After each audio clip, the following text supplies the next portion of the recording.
So we've got this beautiful piece of sirloin here, Scottish sirloin. Beautiful blood red colour, this lovely lining of fat on top, which is going to be great for roasting. So from a starting point, we do what's called the sizzle. So anything under 2 kilos, we'll put on a high oven, 230, 240, for about 20 minutes. And what that does is that starts to caramelise all this beautiful fat, and it starts to caramelise all around here where it's sat in a tray. Now you can lay that on veg, but I think for the purpose of this, we'll just keep it nice and simple. I'm going to score the top a little bit, and then rub it in salt, and that way we get loads of flavour into it. After the sizzle, so after 20 minutes, we'll drop the oven down to about 180, 160, and we'll cook it for 10 minutes per 500 grams, and that'll give us a beautiful, rare roasting joint.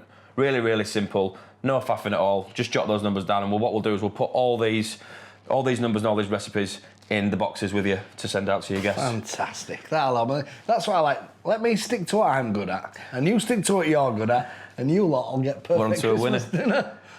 We'll all have a drink afterwards. So what we'll do with this is just dead simple. I just like to just score it a little bit. It doesn't matter, it doesn't have to be uniform. Try not to break that string though, because that's what's going to hold it together and keep that beautiful shape. And you don't have to do it fast either. I'm only doing this because I've been cooking for more than I haven't in my life. So then just some table salt, and like I said, be quite liberal with it, because that fat's going to soak it all up. And you know, when you get that roasting joint, or when you go for Sunday lunch or whatever, and there's that lovely sort of, it's almost like a beef crackling, do you know what I mean? You get that lovely flavour out of it. Right, so just after we put a bit of salt on it, we'll put a little drizzle of oil. Garlic oil, can I use that? Yeah, I always like a bit of garlic on it. Perfect. Well, if you have it, doesn't have to be garlic oil, it can be veg oil, it can be chili oil if it takes your fancy. And then just a tiny little drizzle on top. Nice. And that'll help with the crackling, so to speak. And then onto a tray, any tray, big, small, doesn't matter. And then into a preheated oven, 130 degrees for 20 minutes till it sizzles, and then we'll look back. Right, so you're going in hot and then turning it down? Yeah. Perfect. Yeah. If people want it a little bit more well done, because I know rare's not for everybody, just adjust the time, but we'll put that on the recipe cards. So an extra 15 minutes, extra 20 minutes per 500 grams, and you get it exactly how you want it. But what the most important thing is, when it comes out of the oven, you need to rest it for 50% of the time that you've cooked it. Because what people tend to do is dive straight into meat and it just dribbles blood everywhere. That's what people are frightened of. Whereas if it's allowed to rest, you get all that beautiful juice that comes out, bang that in your gravy, and when you carve it, there's no blood. It's beautiful. That's the one. And do you leave this like you would a steak? Do you let it come to room temperature before you cook it? That's the best thing to do with any meat, really. Otherwise, it goes straight from a cold environment to a hot environment. It shocks it and all the chemistry changes. Which gives them a feeling that it's a bit tougher. Yeah, totally. You see, I told you. Right, so you bring it to room temperature on the side, and then when it's cooked, you let it stand properly, and then you don't get too much juice coming out. Told you, didn't I? That's it. And then any juice that does come out, bang it through a gravy, absolutely perfect. So, right, into a hot oven, 20 minutes for the sizzle. Preheated. And there we go. So the timer's just gone off for the beef, so if you want to have a little look at that. Ooh, You can see how that's started to caramelise up and go lovely. So I'm going to drop the temperature on that to 160, and that's going to go 160 for half an hour. Let it rest for half an hour, we can get stuck in. Beautiful. More red wine. What do you think? Is beef ready to come out? I reckon it has. Beef's favourite, isn't it? We love beef. So get on the beef. Gotta let it stand.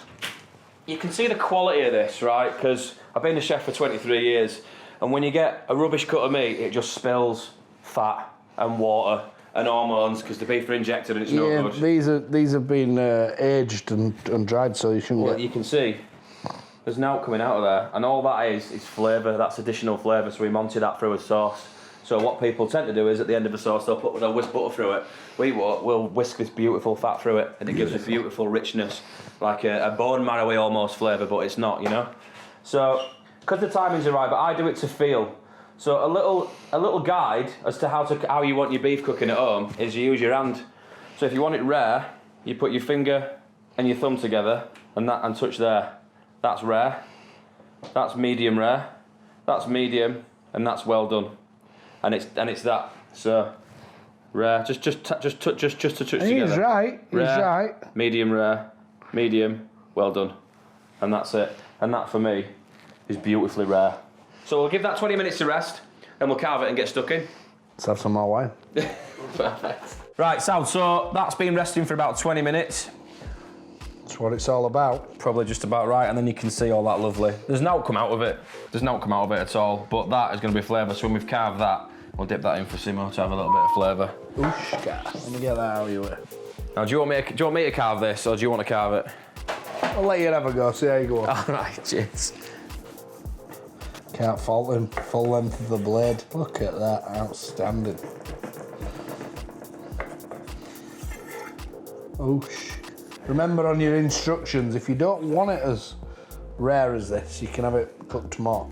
But that is out. Super simple. It's a little bit pink in the middle, but that's how you and I would eat it. But like what Phil said, what we'll do is we'll put all the instructions from rare to well done in all the recipe cards. Super easy to follow, 3 or 4 simple steps, so there's no messing about and it's impossible to mess it up. Think about it, if we're putting this time and effort into trying for you, we're definitely going to make sure our recipe sheets are right. And let's face it, he's #1 in Leeds, isn't he? He's #1 and I'm just a butcher.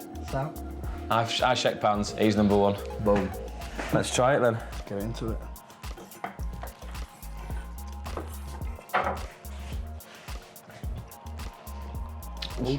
It's so beautiful. Because we put time into seasoning it before, and all that fat's permeated in that meat, it doesn't need any more seasoning. Nice. And if you want to be a bit fancy, you can put a bit of rock salt on, but there's no point. No, don't cremate it. Don't try to reinvent the wheel when it comes to good beef. Good beef should be left alone. Simple, but simplicity isn't simple, but what we're going to do is make it simple for you to recreate this at home with 0 stress. Get your butcher's box from Bennetts, and I'll sort you with some recipe cards. Boom, that's all you need for Christmas Day.